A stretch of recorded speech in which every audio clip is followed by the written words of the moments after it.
João Calvino foi um teólogo cristão nascido em 1509, na França. Ele é o pai do segmento teológico chamado de calvinismo, o qual leva seu nome. Para os calvinistas, ele é considerado uma figura heróica. The city of Geneva, where Calvin ministered for 25 years in the 16th century, was a place of suffering. He was born in 1509 into a world that was harsh and immoral and brutal. There were no antibiotics. There was no surgery for an appendicitis. There was no indoor plumbing, no running water.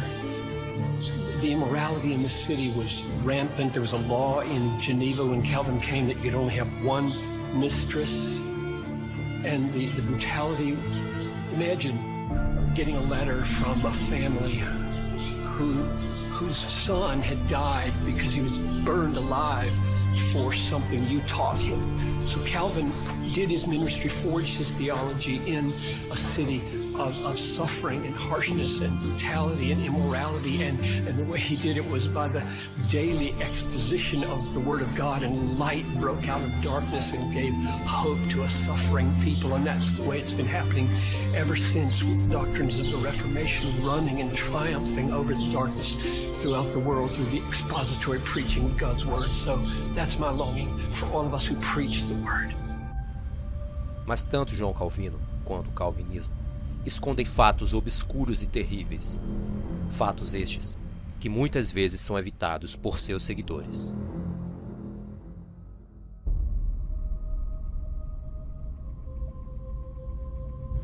Miguel Servet, o médico espanhol que descreveu a circulação pulmonar, era contrário às ideias de Calvino. Ele não acreditava que Deus condenava as pessoas ao inferno sem motivo algum. Além disso, não acreditava na existência da Santíssima Trindade. Em 1553, em Genebra, denunciado por João Calvino, Miguel Servet foi preso sob a acusação de heresia e condenado a ser queimado vivo. Os calvinistas sempre tentam limpar essa mancha negra do calvinismo. Uma coisa que a gente deve dizer é que sim, Calvino não se opôs no sentido de... Ele não achava que era errado a morte dos hereges. Isso foi sim um erro de Calvino, mas nós não podemos chegar e simplesmente atribuir a Calvino o título de assassino, porque não foi ele que matou Serveto, e ele procurou avisar Serveto dos seus erros, procurou dissuadir ele da sua heresia, avisou ele de que a sua ida a Genebra era uma coisa que iria lhe causar mal, mas mesmo assim Serveto insistiu no erro. A verdade é que Calvino não acendeu o fogo que queimou Servet. Mas ele não só foi um dos responsáveis diretos de sua morte, como também a desejava. Como ele mesmo falou, se ele vier aqui, se minha autoridade valer algo, eu nunca lhe permitiria sair vivo. Muitos dizem que Calvino tentou ajudar Servet a escapar da fogueira, ou até mesmo que ele tenha se arrependido de seus pensamentos. Mas suas palavras mostram exatamente o contrário.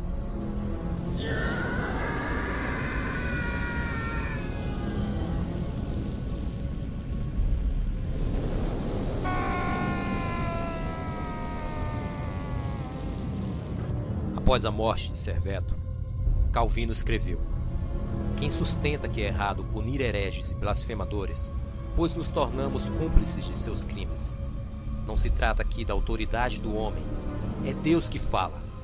Portanto, se ele exigir de nós algo de tão extrema gravidade, para que mostremos que lhe pagamos a honra devida, estabelecendo o seu serviço acima de toda consideração humana, que não poupamos parentes nem de qualquer sangue, e esquecemos toda a humanidade quando o assunto é o combate pela sua glória. Esse fato talvez seja justificado pelas raízes de João Calvino no catolicismo e sua Inquisição. Uma mancha negra na história de um homem que estudou grandemente a palavra de Deus, mas que não foi capaz de perceber um dos mandamentos: não matarás. Um teólogo cristão que conhecia toda a Bíblia, mas não conheceu o amor e o objetivo da mensagem de Jesus.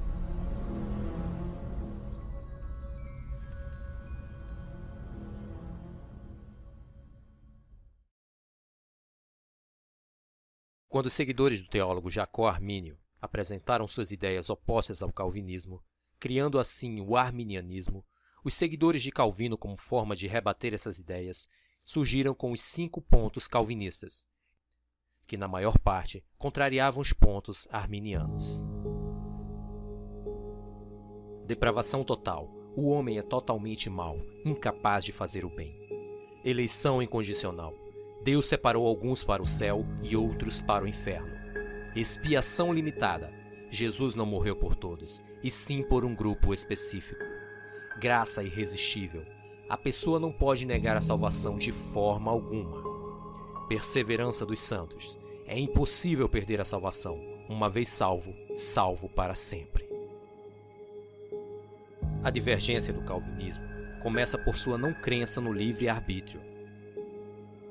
Não existe livre-arbítrio. O ser humano segue um roteiro determinado por Deus.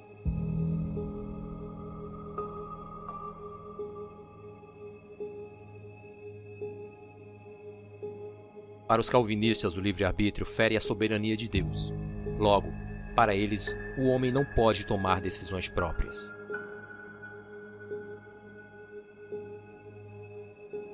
Outro fato bizarro é a crença de que Deus não pode conhecer o futuro sem que antes o tenha moldado.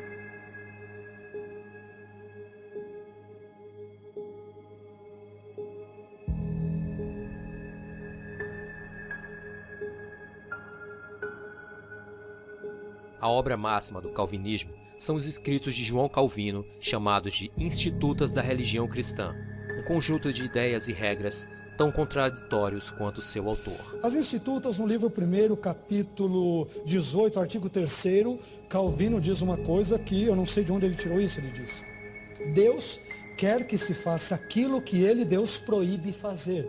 Deus quer que se faça aquilo que ele proíbe fazer. Eu fico imaginando um Deus esclerosado, um Deus estranho a partir da ótica calvinista. Eu pergunto, isso faz algum sentido?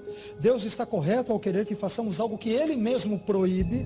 Isso não é o cúmulo da contradição? Eu creio que sim, em termos bíblicos, em termos lógicos.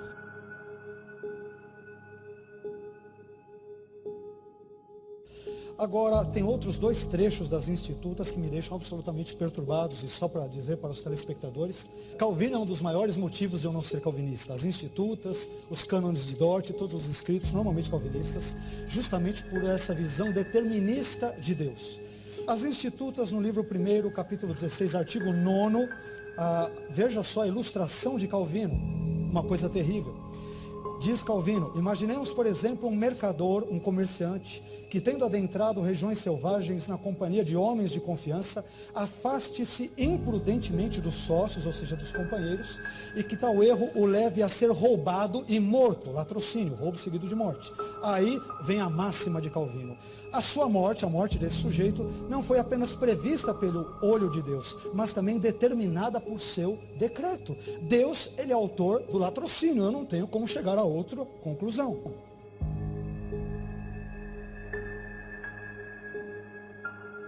Finalmente, outro texto que me deixa chocado nas Institutas, livro 1, capítulo 16, artigo 3º, diz Calvino: a experiência demonstra com clareza que algumas mães possuem as mamas cheias de leite, enquanto outras possuem as mamas quase secas.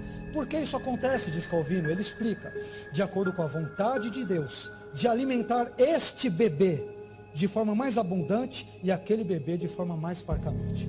O senhor mencionou sobre Roger Olson, que talvez esteja beirando ao ateísmo aberto, o que eu duvido veementemente, mas eu acho que se este fosse o caso, não seria tão grave como o caso de John Piper, que disse que no 11 de setembro de 2001, aquele avião que foi até as Torres Gêmeas e matou 3.000 pessoas, não somente foi previsto por Deus, mas Deus quis que aquilo acontecesse porque ele decretou.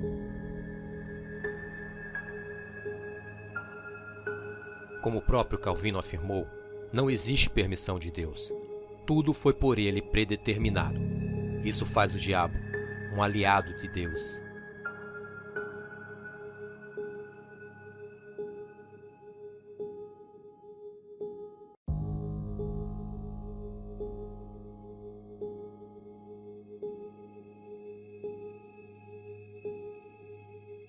Em outras palavras, Calvino disse: Deus não só viu de antemão a queda do primeiro homem e nela a ruína de sua posteridade, mas também por seu próprio prazer a ordenou.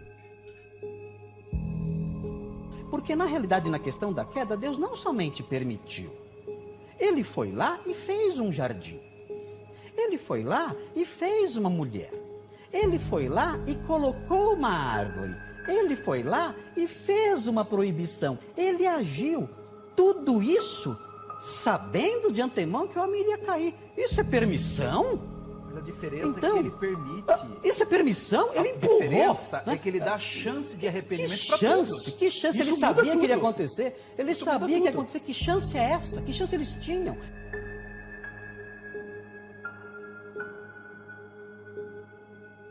Imagine que um inocente bebê infelizmente venha a morrer.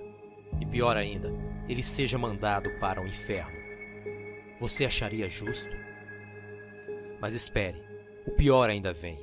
Imagine que o responsável pela morte de milhões de pessoas, como o psicopata do Adolf Hitler, esteja aproveitando os benefícios do céu. Isso seria justo? É isso que prega o calvinismo com a eleição incondicional. Um Deus injusto que escolhe pessoas para salvação ou perdição, sem lhes dar a oportunidade de mudar o seu quadro final.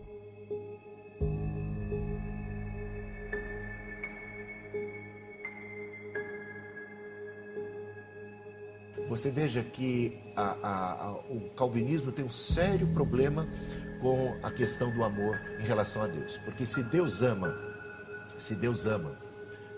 ele não ama todas as pessoas igual do ponto de vista calvinista.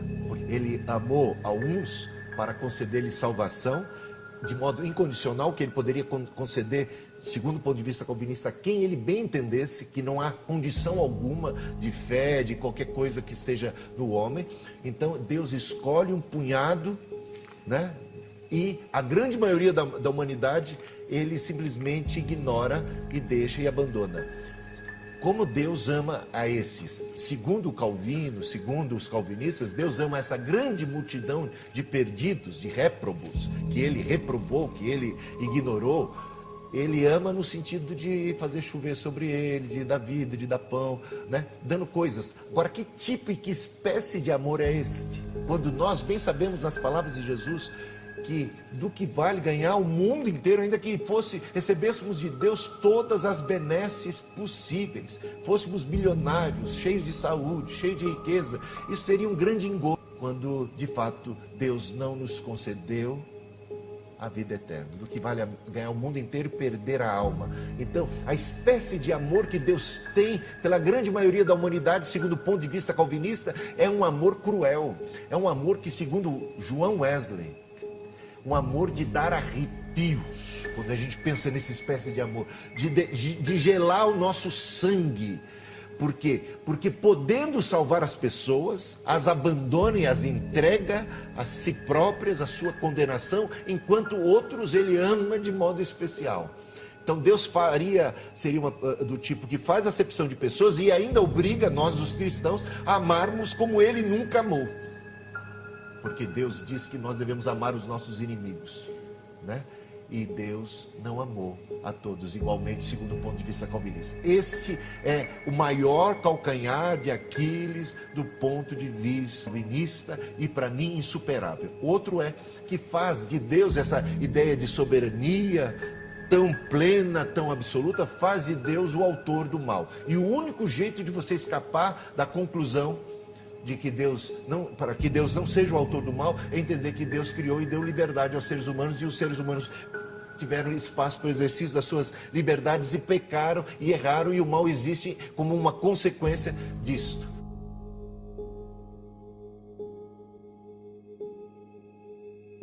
A maioria dos calvinistas se acham dos eleitos, mas a realidade é que para eles não existe uma regra para que a pessoa possa ter a certeza de que é um dos escolhidos. É uma dúvida interminável que os mais conscientes calvinistas carregam. E no calvinismo não há nada que possam fazer para mudar a situação, a não ser esperar o céu ou o inferno. A grande maioria, porém, acredita que o fato de crer nas doutrinas de João Calvino os torna eleitos. A maior característica da grande parte dos calvinistas é a da enorme soberba orgulho e arrogância para com os outros cristãos. Tudo isso pelo simples fato de acreditarem que são os únicos com a doutrina da verdade e os únicos escolhidos de Deus.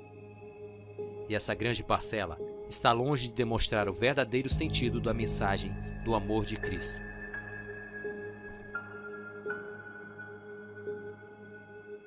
Como exemplo desse separatismo promovido pela grande maioria no calvinismo, o pastor Marcos Granconato, grande ícone calvinista brasileiro, que aqui já foi mostrado, chocou o cenário evangélico com comentários preconceituosos contra as pessoas que moram em favelas. Questionado sobre o porquê de poucas igrejas reformadas em favelas, o pastor Marcos Granconato afirmou: quanto a igrejas em favelas, não há igrejas batistas ou presbiterianas nesses lugares, porque quando ocorrem verdadeiras conversões, as pessoas vão embora das favelas. É por isso que é muito raro ver igrejas de verdade nessas comunidades. A frase, que mostra o pensamento elitista do pastor calvinista, diz que não há convertidos de verdade que permanecem na favela, e muito menos igrejas de verdade. Ele ainda tentou contornar seu preconceito, mas só confirmou seu pensamento. O site Púlpito Cristão comentou esse triste acontecimento. Porém, este é só mais um exemplo do pensamento da grande maioria dos calvinistas.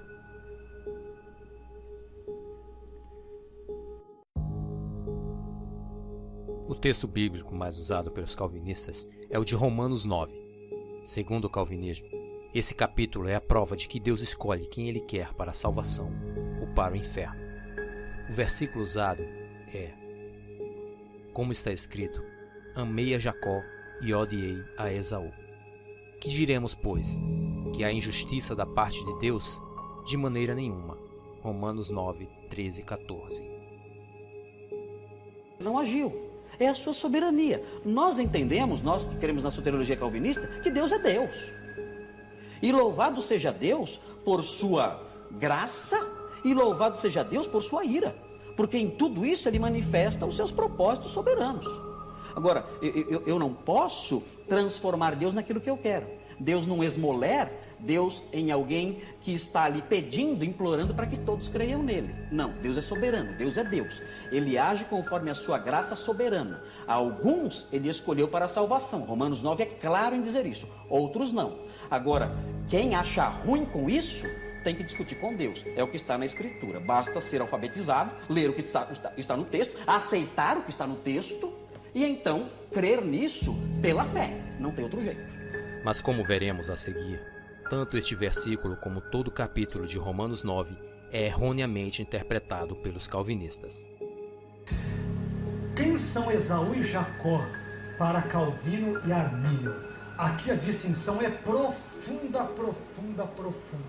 Bem profunda. Aliás, tem uma curiosidade de Armínio que eu creio que até a maioria dos arminianos não conheça. A maioria mesmo, esmagadora, sem medo de errar, não sabe desse aspecto.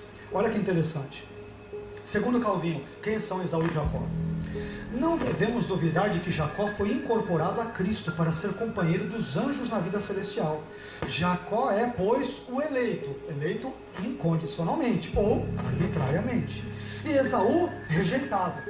E são diferenciados pela predestinação de Deus aqueles entre os quais não existia diferença alguma quanto aos méritos. Então, quem são Esaú e Jacó para Calvino?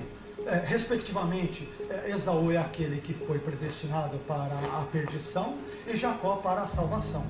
E aí, Armínio, de forma totalmente distinta, ele irá dizer: Jacó e Esaú devem ser considerados não em si mesmos, e sim como tipos, sendo o primeiro, Jacó, o tipo dos filhos da promessa, que buscam a justiça que é da fé em Cristo, ou pela fé em Cristo, e o segundo, Esaú, o tipo dos filhos da carne que buscavam a lei da justiça. Em outras palavras, Armínio vai dizer, Jacó representa todos os crentes que pela graça de Deus creem em Cristo. Eles buscam ser justificados pela fé em Cristo. E Esaú, ele é um tipo de todos aqueles que buscam ser justificados pela obra da lei, pela prática das obras humanas. Então é um elemento tipológico. Esaú e Jacó são tipos, respectivamente, dos incrédulos e dos crentes. E essa interpretação não é só dele, está em Ambrosiastro no 3º ou 4º séculos e em vários outros pais da igreja. Ele não está inovando, ele está seguindo uma determinada linha teológica presente nos pais da igreja. Então, são tipos, né? Eu particularmente distou um pouco aqui de Armínio, né? Eu entendo que Esaú e Jacó em Romanos 9 são ao mesmo tempo antropônimos e epônimos, ou seja, quando a Bíblia trata de Esaú e Jacó, ela se refere aos mesmos personagens que levam estes nomes, e ao mesmo tempo, Esaú e Jacó, que são antropônimos, ou seja, nomes de dois indivíduos, Esaú e Jacó, referem-se também a epônimos. Epônimo é o nome dado quando você pega o nome de um personagem bíblico, no caso Esaú e Jacó, e transfere esse nome para um grupo, uma nação, um tribo, um clã, um grupo social e assim por diante. Ou seja, Esaú e Jacó, a meu ver, são tanto os indivíduos quanto as nações deles oriundas, ou deles resultantes, ou deles provenientes. Agora, vejam o que Armínio diz. O apóstolo trata ali, ou seja, Romanos 9, do decreto pelo qual Deus decidiu justificar e salvar aqueles que seriam herdeiros da justiça e da salvação, não por obras, mas pela fé em Cristo. De novo, Deus prevê a fé e com base nesta presciência Ele salva ou não salva. Sempre essa é a tônica de Armínio. Não do decreto, aí ele destoa totalmente de Calvino. Olha o que ele diz depois do ponto e vírgula. Não do decreto pelo qual ele decidiu salvar estes ou aqueles e condenar outros, ou aquele pelo qual ele decidiu dar fé a alguns e retê-lo de outras, como diz o Sínodo de Dort. Armínio diz, não é este o assunto de Romanos 9. Romanos 9, dando continuidade a Romanos 8, a Bíblia como um todo é um texto que fala sobre um Deus justo que salva ou reprova, salva ou condena com base na presciência da fé e respectivamente da incredulidade. Isso é o teor. O teor é sempre o mesmo, a justificação pela fé. Não tem nada de falar, escolheu estes para o céu, para o inferno, de uma forma incondicional, sem levar em consideração a fé do indivíduo. Isso não faz parte do pensamento de Paulo em Romanos 9, diz Armínio, contrastando totalmente com Calvino.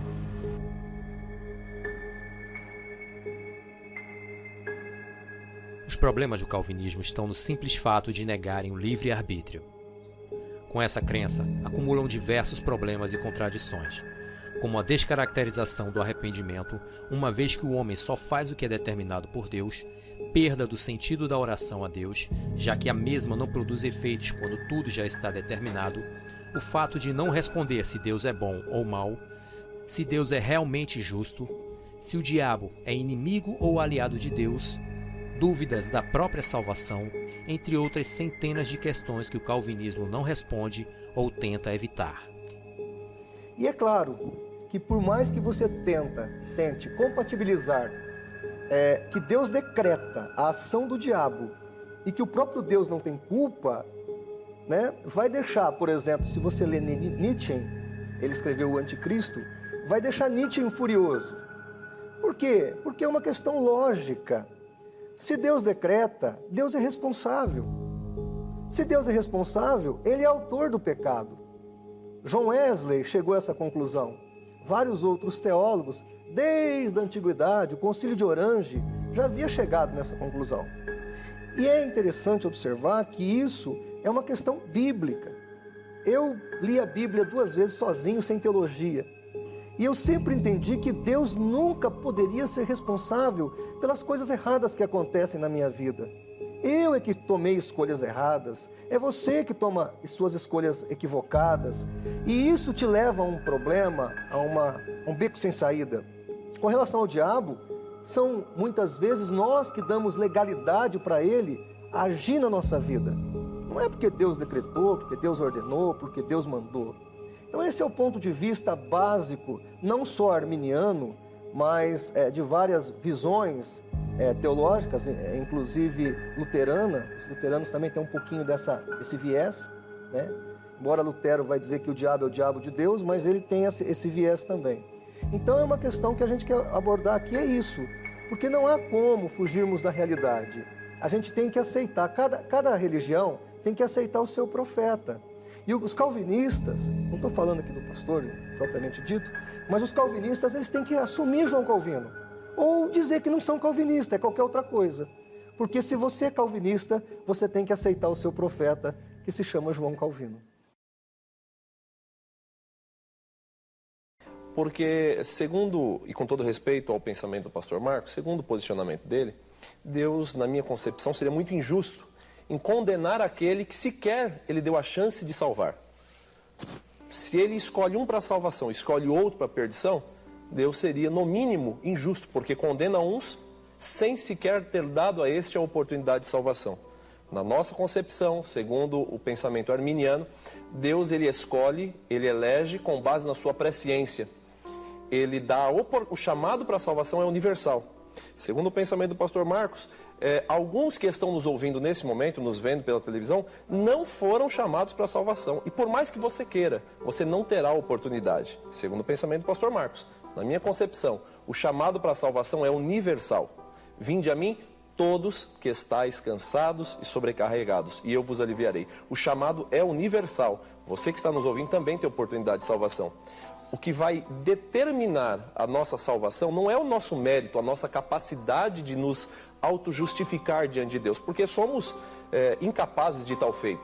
O que vai determinar a nossa salvação ou não é nós aceitarmos pela fé, e aí entra o nosso livre-arbítrio, o direito de escolha, de aceitarmos pela fé o sacrifício expiatório de Jesus como suficiente para me justificar. Então, em cooperação, eu tenho que querer, eu tenho que desejar. Na medida em que eu desejo, na medida em que eu quero, na medida em que eu aceito, isso não me torna justificado, mas isso faz com que o sacrifício de Cristo ele possa ser suficiente para me salvar. E aí então eu fui eleito e escolhido para a salvação. Mas o chamado é universal. Deus sabe se eu serei ou não fiel. Deus sabe se eu serei ou não fiel até a morte. Deus conhece, mas o chamado é universal. Deus não interfere na minha escolha. Deus deixa que eu escolha, que eu faça a minha escolha. Mas Ele já sabe se eu vou ser ou não fiel. Mas Ele não interfere nessa minha escolha. E então, o que você achou? Queremos saber sua opinião. Deixe seu comentário. E até a próxima.